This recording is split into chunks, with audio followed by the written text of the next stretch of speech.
Hello, princesses, and welcome back to Not Fit for Print Beauty with me, Rebecca. Today we have a fun little video that, credit where credit is due, I did not dream up. This video is credit to one of our community members here, Marjie. Marjie just thought this might be a fun idea, and she put it in one of my comment sections, week or two ago, and I thought, that sounds like a lot of fun. Let's do it. So thank you, Marjie, for the inspiration for this video. And the video is a recap of all the eyeshadow pop shades by Charlotte Tilbury. Now, the reason this is particularly an interesting subject is that the pop eyeshadow shade from Charlotte Tilbury has undergone some transformations. Sometimes it's not even there, and some different reincarnations. You see, we started with our looks, you know, the Glamour Muse, the vintage Vamp,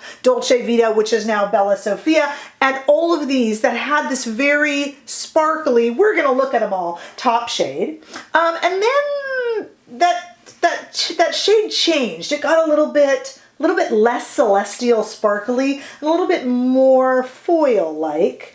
And then we even had some all pop palettes. We have some palettes minus pops at all. And then all the way to the Fire Rose, which has something called a super pop, which we haven't seen yet. So let's take a look at them all, and let's talk about how these have changed throughout the years. Especially if you are a Charlotte Tilbury fan, you might have noticed it yourself. By the way, spoiler alert, I am wearing today the Dazzling Diamonds palette of pops. And we'll get to that because it's kind of funny. Some of the palette of pops do not have a pop shade. It makes no sense to me either. The first thing I want to do is just, and this to me is the prettiest of all the swatches we're going to be looking at today. I want you to look at, I'm going to put it up here on the screen. These are just the pop shades from her first few palettes. This was OG original Charlotte Tilbury. And I want to show you what we have here. We have the Glamour Muse all the way on the left, which is a discontinued palette, I'm sorry to say, followed by the vintage Vamp pop shade, the Bella Sofia or Dolce Vita pop shade. Then fourth over, we have the Uptown Girl pop shade. And then the original Rebel pop shade, which is now discontinued. And unfortunately, Golden Goddess is missing. That is out on loan. So I will put Golden Goddess up to look at in the corner here. But if I could just throw those, make sure those are back up again, just for you to see. Those are the original pop shades. This is back years ago when Charlotte had clockwise, going through clockwise. Here I'm holding the original Dolce Vita, which is now called Bella Sofia. This one is actually a still labeled Dolce Vita.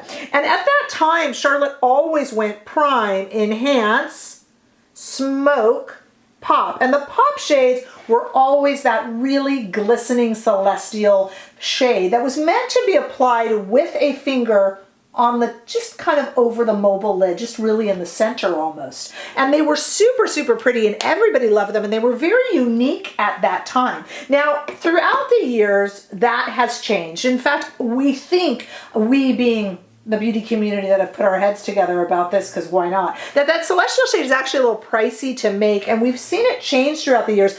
I want to go to I left those old OG original swatches on my arm. By the way, Glamour Muse is, as I said, discontinued.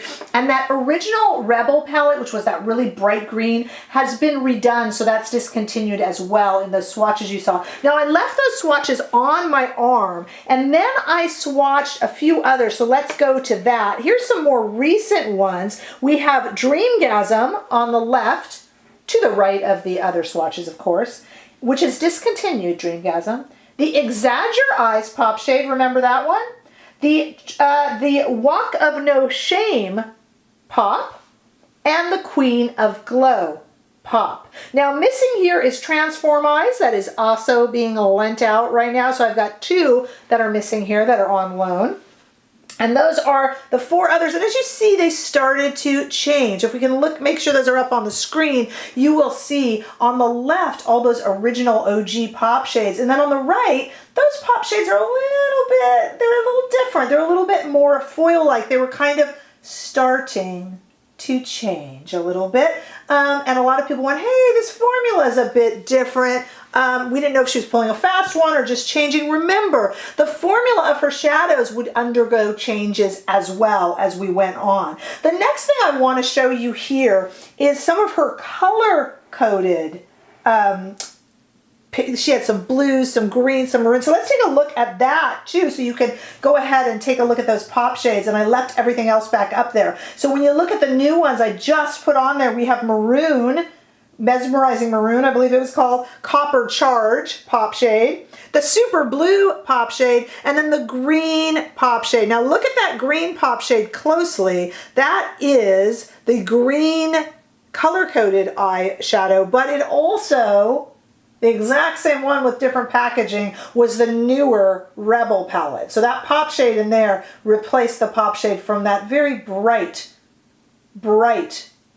pop shade in the Rebel palette all the way to the left there. That's a really big grouping of all of her pop shades, which is super pretty to look at.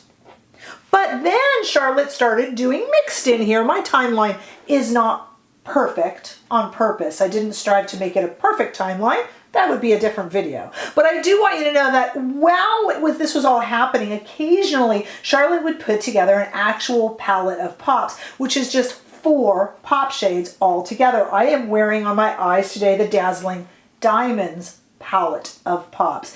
The funny thing about this, we think she did this because why not just make a palette of pops to go along with some of her other palettes, which maybe had something labeled a pop shade, but wasn't a traditional pop shade. Then she could put it all in and charge for the pop shade. We all assumed that. But the funny thing about these palette of pops is sometimes the palette of pops would be without a pop shade. So you'd have Prime, Enhance, Smoke, Define or something instead of pop. So what I have done here, and I'll put this up for our swatches, is I have done all the pop palettes. So all of the palette of pops are up there. Starlight is on the left. Do you remember that one? It's been discontinued. To the right of it is the Pillow Talk palette of pops, followed by Celestial Eyes. That's third over from the left. I had forgotten how gorgeous Celestial Eyes was.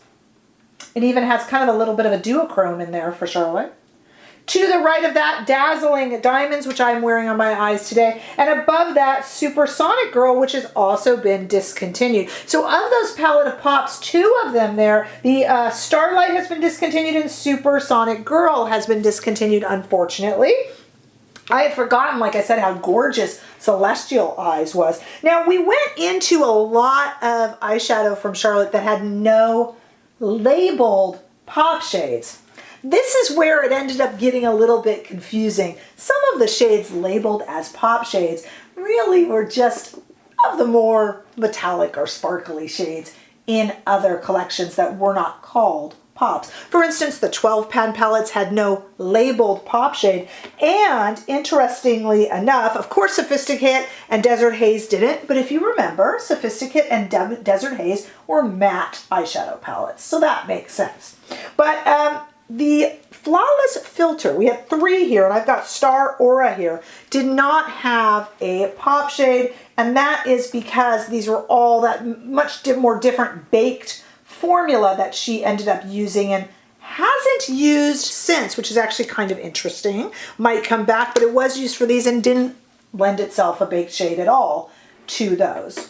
And of course, a formula we really haven't seen since it debuted was the Fire Rose. Now, Fire Rose is an interesting little palette. This doesn't have a pop shade. It has what's called a super pop shade, which we're going to look at in a moment. And I want to compare it to the original Dolce Vita, which is one of, or now Bella Sofia, one of the most popular ever Charlotte palettes. And let's look at how that's evolved.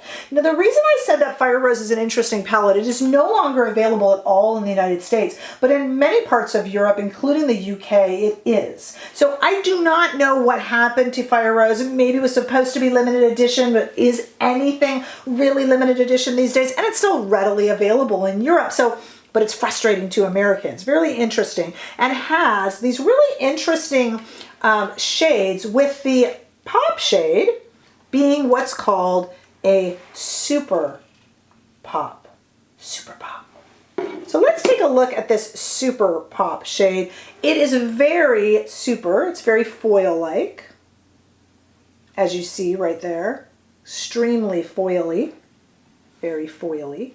Now let's compare that, since we're looking at it there, let's compare that very foily shade of super pop to the original pop shade in what was originally called the Dolce Vita and is now called the Bella Sofia. I am just curious myself. The Bella Sofia, or what we would call Dolce Vita back when, was one of her signature, most famous palettes, and really kind of introduced us to what Charlotte called the pop shade, the emollient shade that you would apply with your finger. Let's check out the difference there. Here is the super pop shade in Fire Rose. It is called super pop. And then one of the very original, again, this is the palette that is actually still labeled as Dolce Vita, so not even a newly packaged one.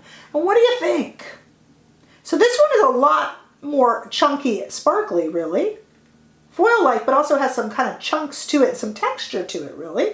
And this one is a much smoother shade. So I thought that would be kind of really show you the difference in the evolution there. Now, as I said, if we look at her 12-pan palettes, we do have some slightly metallic shades. They're hardly all matte, but nothing is actually called a pop.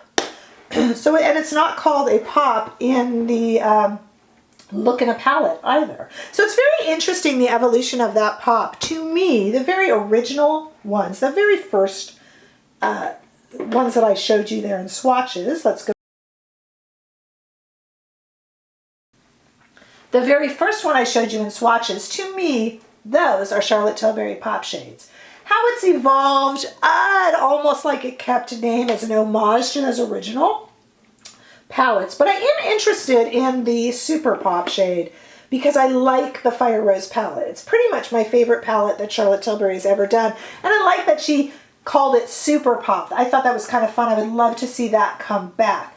What is your favorite Charlotte Tilbury pop shade? Do you agree that they've kind of changed through the years? What do you think of her labeling system? The Prime, Enhance, Smoke Pop, Prime, Enhance, Smoke, Define.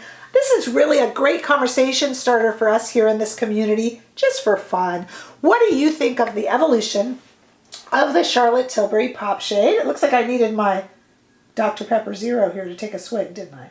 And I didn't bring it with me. So I would love to know what you guys think. Please leave your comments below, just for fun.